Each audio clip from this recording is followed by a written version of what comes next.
Neo-Confucianism is a moral, ethical, a metaphysical Chinese philosophy influenced by Confucianism, and originated with Han Yuan Liao in the Tang Dynasty, and became prominent during the Song and Ming dynasties.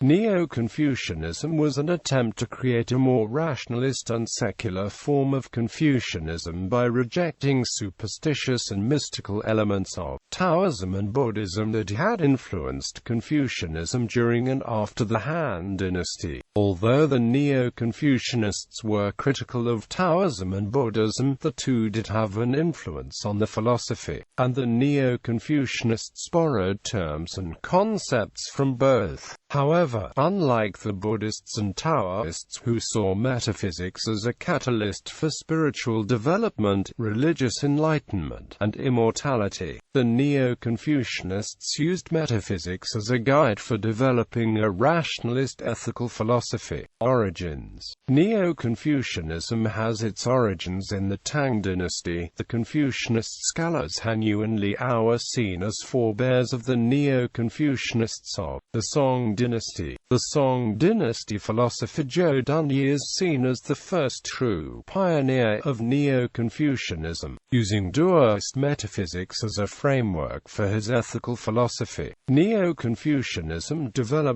both as a renaissance of traditional Confucian ideas, and as a reaction to the ideas of Buddhism and religious Taoism. Although the Neo-Confucianists denounced Buddhist metaphysics, Neo-Confucianism did borrow dualist and Buddhist terminology and concepts. One of the most important exponents of Neo-Confucianism was Zhou Xi. He was a rather prolific writer, maintaining and defending his Confucian beliefs of social harmony and proper personal conduct. One of his most remembered was the book Family Rituals, where he provided detailed advice on how to conduct weddings, funerals, family ceremonies, and the veneration of ancestors. Buddhist thought soon attracted him, and he began to argue in Confucian style for the Buddhist observance of high moral standards. He also believed that it was important to practical affairs that one should engage in both academic and philosophical pursuits. Although his writings are concentrated more on issues of theoretical significance, it is reputed that he wrote many essays attempting to explain how his ideas were not Buddhist or Taoist, and included some heated denunciations of Buddhism and Taoism. After Xiling, Zhuang Yangming is commonly regarded as the most important Neo-Confucian thinker. Wang's interpretation of Confucianism denied the rationalist dualism of Jews' orthodox philosophy. There were many competing views within the Neo-Confucian community, but overall, a system emerged that resembled both Buddhist and Taoist thought of the time and some of the ideas expressed in the I Ching as well as other yin-yang theories associated with the Taiji symbol. A well-known Neo-Confucian motif is paintings of Confucius,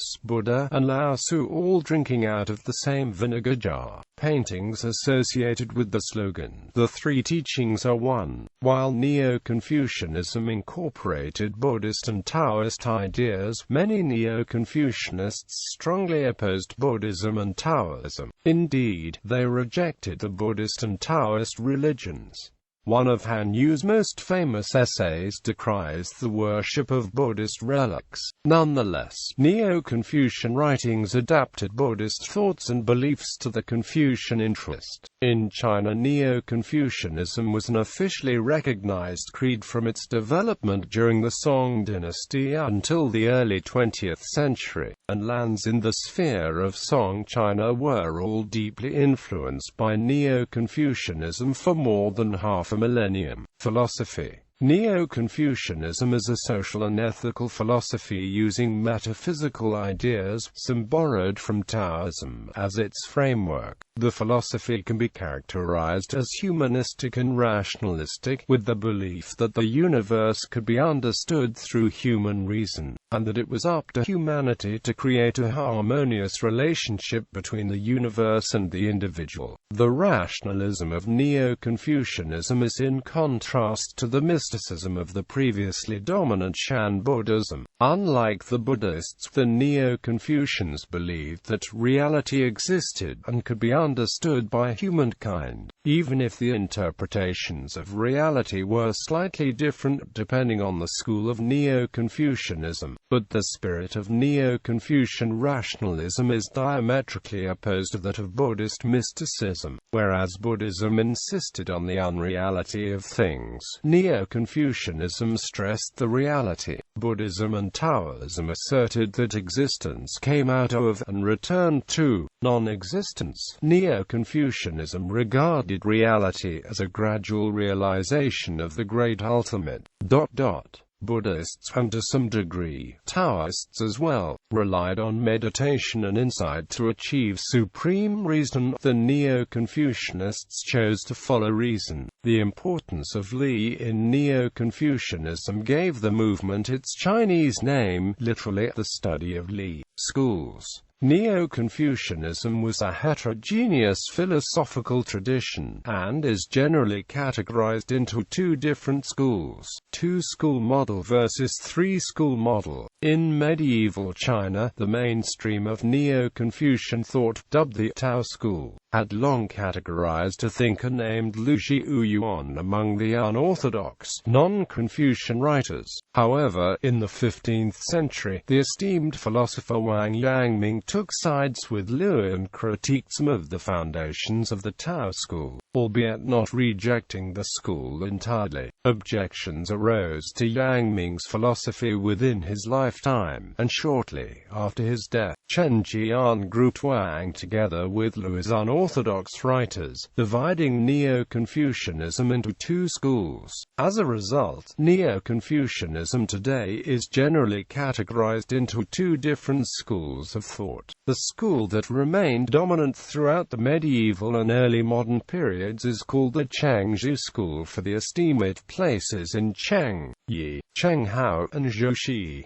The less dominant, opposing school was the Lu Wang school, based on its esteem for Lu Zhiyuan and Wang Yangming. In contrast to this two-branch model, the new Confucian Mou Zongsan argues that there existed a third branch of learning, the Hulu school, based on the teachings of Hu Hong and Lu Zongzhao. The significance of this third branch, according to Mou, was that they represented the direct lineage of the pioneers of Neo-Confucianism, Zhou Dunyi, Zhangzai and Cheng Hao. Moreover, this third Hulu school and the second Lu Wang school, combined, formed the true mainstream of Neo-Confucianism instead of the Changzhou school. The mainstream represented a return to the teachings of Confucius, Menzi, the doctrine of the mean and the commentaries of the Book of Changes. The Changzhou school was therefore only a minority branch based on the great learning and mistakenly emphasized intellectual studies over the study of sagehood. Changzhou school Zhou's formulation of the Neo-Confucian worldview is as follows. He believed that the Tao of Tian is expressed in principle Li, but that it is sheathed in matter Qi. In this, his system is based on Buddhist systems of the time that divided things into principle and function. In the Neo-Confucian formulation, Li in itself is pure and almost perfect, but with the addition of Qi, base emotions and conflicts arise. Human nature is originally good, the Neo-Confucians argued, but not pure unless action is taken to purify it. The imperative is then to purify one's Li. However, in contrast to Buddhists and Taoists, Neo-Confucians did not believe in an external world unconnected with the world of matter. In addition, Neo-Confucians in general rejected the idea of reincarnation and the associated idea of karma. Different Neo-Confucians had differing ideas for how to do so. Zhou believed in Zhewu, the investigation of things, essentially an academic form of observational science, based on the idea that Li lies within the world. Lu Wang's school Wang Yangming, probably the second most influential Neo-Confucian, came to another conclusion, namely, that if Li is in all things, and Li is in one's heart-mind, there is no better place to seek than within oneself. His preferred method of doing so was Jingzuo, a practice that strongly resembles Zazen Chan meditation. Wang Yangming developed the idea of innate knowing, arguing that every person knows from birth the difference between good and evil. Such knowledge is intuitive and not rational. These revolutionizing ideas of Wang Yangming would later inspire prominent Japanese thinkers like Motoori Norinaga, who argued that because of the Shinto deities, Japanese people alone had the intuitive ability to distinguish good and evil without complex rationalization. Wang Yangming's school of thought also provided, in part, an ideological basis for some samurai who sought to pursue action based on intuition rather than scholasticism. As such, it also provided an intellectual foundation for the radical political actions of low-ranking samurai in the decades prior to the Meiji Ishin, in which the Tokugawa authority was overthrown.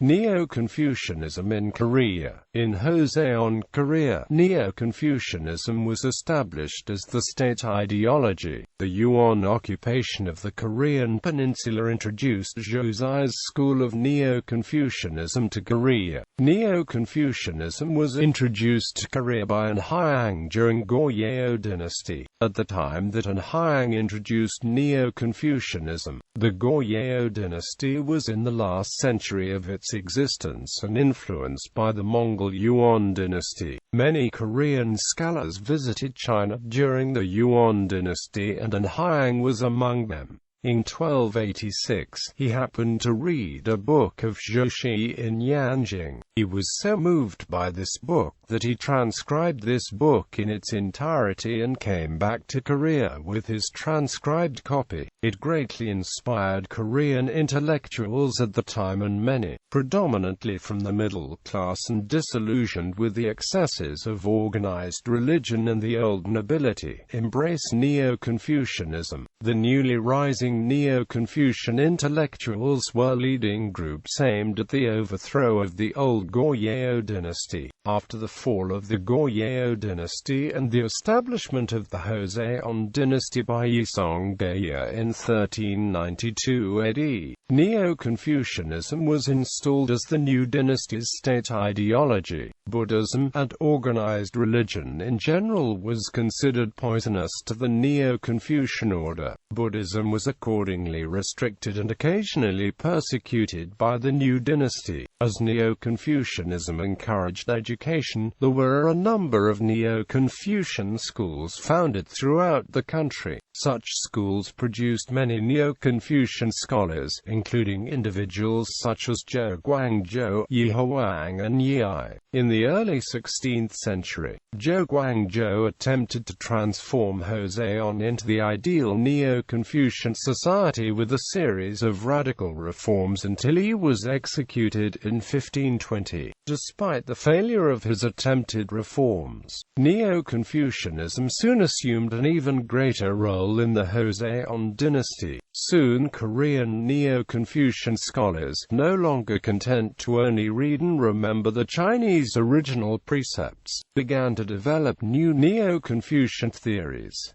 Yi Huang and Yi Ai were the most prominent of these new theorists. Yi Huang's most prominent disciples were Kim Seong-il (1538–1593), Yu Seong-raong, known as the Three Heroes. These were followed by a second generation of scholars which included Zhang Haiguang and Zhang Henhio, and by a third generation which brought the school into the 18th century. But Neo-Confucianism in the Joseon dynasty became so dogmatic in a relatively rapid time that it prevented much-needed socio-economic development and change, and led to internal divisions and criticism of many new theories, regardless of the popular appeal. For instance, Zhuang Yangming's theories, which were popular in the Chinese Ming dynasty, were regarded as heresy and severely condemned by Korean Neo-Confucianists. Furthermore, any annotations on Confucian Canon which are different from Zhuxi were excluded. During the Joseon dynasty, the newly emerging ruling class, called Saram, also became divided into political factions according to the diversity of Neo-Confucian views on politics.